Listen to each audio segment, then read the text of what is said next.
Selamat malam, terima kasih Bapak Ibu Super Audience, selamat malam. Apa kabar? Pemirsa di rumah, selamat datang di Mario Teguh Golden Ways. Baik, senang sekali saya Uli Hardinansyah bisa kembali menjumpai Anda, dan pada malam hari ini adalah sebuah episode yang cukup spesial. Dan kembali saya ingatkan kepada Anda kalau kami hadir live pada malam hari ini, sehingga Anda bisa menghubungi kami dan bicara langsung dengan Pak Mario lewat nomor telepon yang akan ada di layar televisi Anda. Dan pada malam hari kita akan bicara mengenai sebuah topik yang berjudul Masa Depan Tak Pasti. Seperti apa kira-kira pendalaman topik tersebut? Kita berikan tepuk tangan yang meriah untuk Pak Mario Teguh.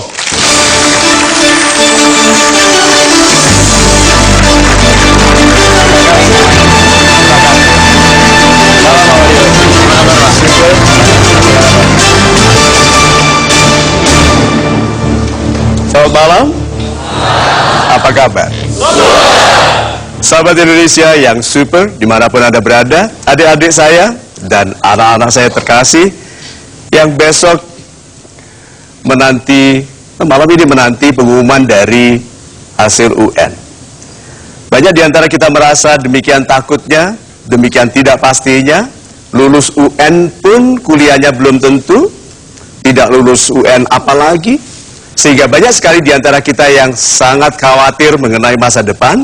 Itu sebabnya malam ini kita menaruh masa depan dengan semua ketidakpastiannya dalam perspektif yang logis. Supaya kita bisa memasuki masa depan yang tidak pasti itu dengan cara-cara yang lebih pasti sampai di tempat-tempat yang baik. Itu tujuan kita malam ini. Super sekali Pak Mario, terima kasih. Pak Mario, kalau kita bicara mengenai ketidakpastian dari masa depan, sesungguhnya dalam hidup itu apakah ada hal-hal yang pasti? Kalaupun ada, hal apa itu Pak? Satu, kita pegang yuk bahwa apabila segala sesuatu tidak pasti, berarti semuanya mungkin. Coba katakan sesuatu. Kita memulai bisnis sendiri. Pasti berhasil? Tidak. Berarti mungkin berhasil. Sehingga, ini sikapnya. Setiap kali ada kesempatan gagal, jangan kecil hati karena itu berarti ada kesempatan berhasil. Hanya kita yang harus berperilaku yang membuat kita lebih mungkin berhasil daripada gagal. Jadi kalau begitu, masalah sikap saja. Tidak ada apapun di masa depan yang pasti. Tidak ada. Kecuali kita membangun kepastian melalui hukum sebab dan akibat. Waktu kita berdoa, nah siapa yang sudah sering berdoa minta uang? Saya belum pernah Pak. Harusnya dicoba Pak. Belum pernah minta berdoa gitu untuk dapat uang banyak gitu, belum pernah? Belum. Pura-pura. Oke, banyak orang meminta uang. Kalau bisa tanya, uang itu sebab atau akibat?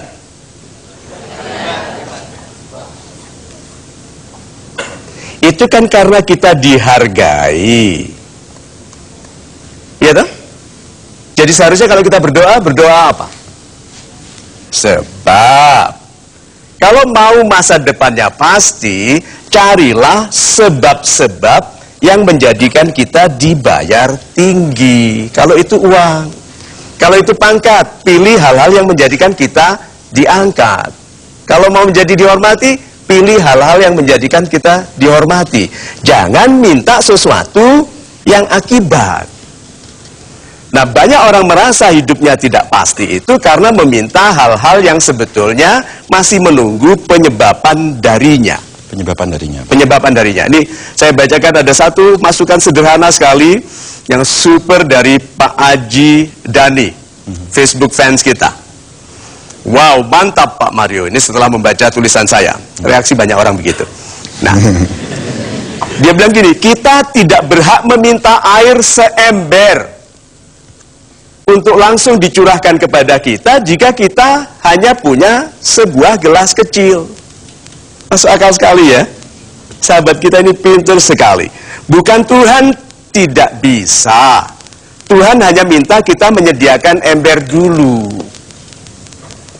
Jadi banyak orang merasa masa depannya tidak pasti karena dia tidak menyediakan sesuatu yang pantas menjadi tempat dijatuhkannya, dicurahkannya berkah. Itu. Super sekali Pak Mario. Terima kasih Pak. Satu pertanyaan Pak, saya sering menemui ada sahabat-sahabat kita yang kesulitan untuk membesarkan ember tersebut karena apabila ditanyakan apakah kamu punya tujuan yang fokus, dia mengatakan tidak. Apa saran Bapak? Sarannya, oke, apakah impian penting? Good. Tujuan? Good. Cita-cita? Nah, kalau tidak ada semua ini, bekerjalah seperti punya impian besar. Bekerjalah seperti tujuannya besar dan bekerjalah seperti cita-cita yang besar. Orang-orang ini sering kaget waktu berhasil. Karena dia tidak memimpikan apapun, tidak punya tujuan, tidak punya cita-cita, tetapi dia bekerja seperti orang yang impiannya besar. Bangun pagi, tampil rapi, bukan karena mau diperiksa, bekerja, dihina, sabar, dibayar, terima kasih. Malah dia bertanya, nggak kebanyakan ini Pak, gitu? Oke? Gitu. Orang-orang disuruh pulang, betul Pak, sudah boleh pulang, gitu. Nah, orang-orang yang ikhlas bekerja seperti disemangati oleh sesuatu yang besar akan mencapai hasil yang sama dengan mereka yang bekerja keras dengan tujuan yang besar. Super sekali Pak Mario, terima kasih. Ya. Baik, masih ada banyak hal yang ingin saya tanyakan Pak. Saya sebetulnya ingin tahu lebih lanjut waktu dulu sebelum Pak Mario bertemu dengan kita di Mario Teguh Golden Ways, apa-apa saja hal-hal yang pernah Pak Mario impikan. Tapi mohon jangan dijawab sekarang Pak, kita akan jawab setelah jeda pada warna berikut. Dan nanti kan juga kami akan hadir dengan polling untuk Anda, jadi jangan kemana-mana, tetaplah bersama kami di Mario Teguh Golden Ways.